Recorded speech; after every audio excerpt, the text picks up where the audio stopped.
Have you ever wondered how some simmers are able to sustain entertaining Let's Plays which last for tens or even hundreds of episodes and as many real hours of playtime? After studying some of these series and for the first time in my life sticking with the same personal legacy save file for over a year, I found that your Sims 3 gameplay can be kept refreshing and meaningful through incrementally introducing certain store content items. But there's a lot of content on the Sims 3 store, so how do you decide what's worth buying that will help keep you interested in a save for a long time? And honestly, should you even have to spend extra money on extra content to keep the game fresh? That's a debate for another day, but maybe you used the tricks in this video I made to get yourself some free sim points that are now burning a hole in your pocket and you want to get the most out of them. Today I'm going to show you 10 pieces of store content that I would buy again that bring lots of little layers of meaningful gameplay to my Sims 3 save, and the first one is even free. We all remember when our beloved EA overlords blessed us with the vibrant, bustling world of Newcrest, right? Yeah, the one that had absolutely no pre-built lots or townies or lore and was bland as poor quality goopy carbonara. Well, isn't it funny that just a few years earlier we got the world of Riverview, which was charmingly built, fully populated, and also free? The vibe of this world is Sunset Valley meets Appaloosa Plains meets Twinbrook, and it has the same quaint on the outside with mystery laying just beneath the surface tone that we've come to know and love from our Sims 3 worlds. As a little taster for the lore of Riverview, look for the big mansion on the hill, which appears to be heavily inspired by the real-life Winchester Mystery House in San Jose, California. Legend has it that the owner, Sarah Winchester, was compelled by spirits to unceasingly work on this house, resulting in stairs that lead to the ceiling and doors which open to a sheer drop.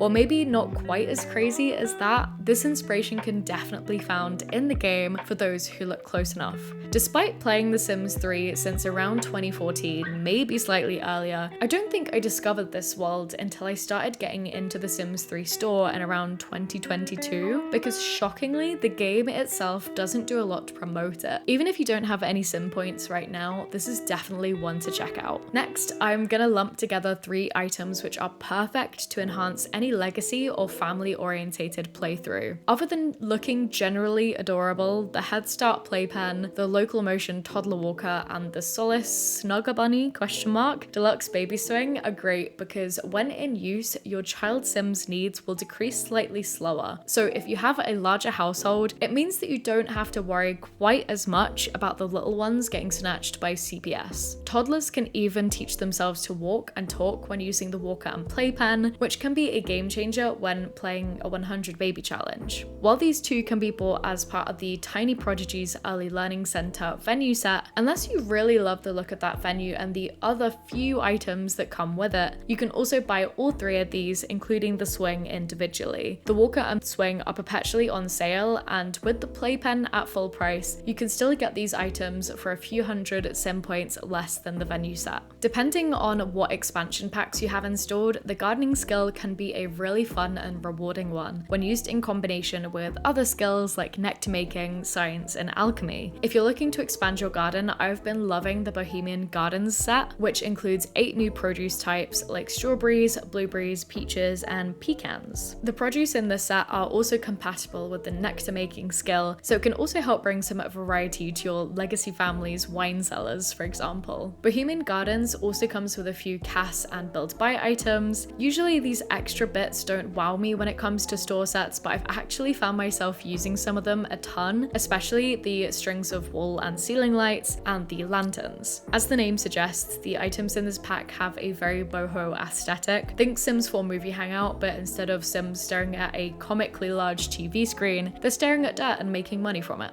If you end up getting the Bohemian Gardens set, you may notice that now you have another problem. Your garden is too big and your Sim simply doesn't have enough time to take care of it all day. Well, first, I would recommend checking out a mod for faster gardening. This one from Berry Blondie is a popular one, but if you want to keep your game undefiled by the devilish temptations of mods, I'd suggest you get the Swift Grow gardening station. While a little bit bulky, plop this item down in your gardens, place your plants underneath it, and they will be automatically watered. It can also be used to quickly fertilize all the plants under it at the same time. This means that your Sims can spend more time working on other skills or hobbies or building relationships relationships rather than being constantly chained to the garden. Another cool feature is that the gardening station can be used to identify all of those mysterious unknown seeds you find around the world, so you don't have to wait until they grow to find out what you're going to get. You can either get this item as part of the Stones Throw greenhouse venue, but as the Sims 3 store's sales section has not updated since 2016, the gardening station is eternally on sale for 453 points. We all know that the painting skill can be one of the most profitable in The Sims 3, but it can be a little bit rinse and repeat at times. The Prism Art Studio set not only introduces a stunning new venue where your creative Sims can paint away their days, but also the artisan skill, which is a great way to diversify the hobbies of your little moneymakers. The artisan skill is attached to the glass blowing station, where you can create a bunch of jewelry, perfumes with unique effects, and furniture items, which can be sold for a nice chunk of change. As a player who is obsessed with collecting, the glass blowing station also complements the gem cutting machine introduced with the Supernatural expansion pack, as it allows you to smelt metals on your home lot for free. This venue set is slightly on the more expensive end of the scale, so check out the video link at the top of the screen and in the description to see how you may be able to get it for slightly cheaper. We've talked about a few skills so far in this video, but a way to supercharge your Sims skill gains is through the Multitab 6000. This item enables your Sims to build up more than one skill at once by listening to tabcasts or podcasts for a range of skills like fishing, cooking, or gardening. While there is some cross-compatibility with other packs, it doesn't appear that all new skills added in expansions have corresponding tabcasts, but there are ones for some, like photography and nectar making, which came with World Adventures.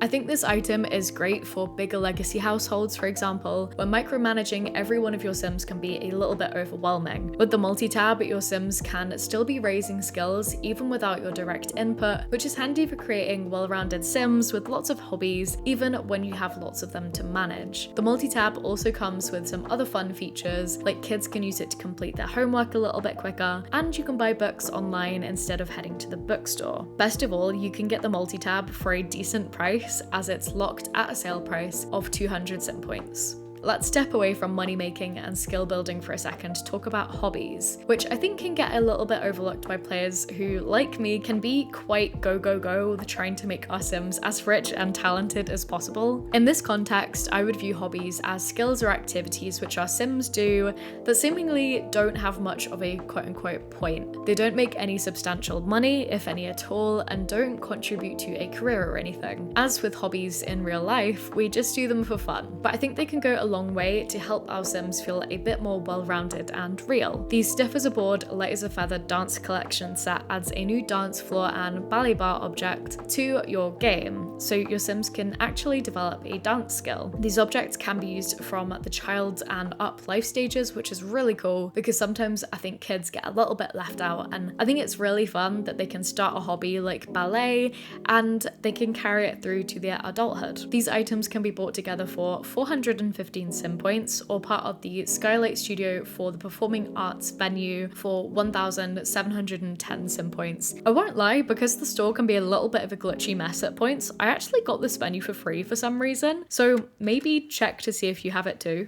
All of this skill building, land tending, and child rearing nonsense is starting to sound a little bit tiring, so for the final item on my list, I wanted to include something that breaks up, again, that really constant go that some of us can fall into. The Steam It Up sauna is the perfect item to add to any home gym or spa, and is perfect for players wanting to inject some luxury and relaxation into your Sims' day-to-day lives. It can be used to help Sims recover faster from fatigue after long workouts, and again, for bigger households, this item is great as Sims will automatically head there to chill out if they're not assigned any other tasks by the player. I actually think this item can even extend the lives of your Sims by a few days, which is quite cool. I just really love the small details which come with the sauna item too. So werewolves may get the wet dog moodlet, and for some reason vegetarian Sims can also steam vegetables in it, which I'm actually kind of unsure how I feel about that.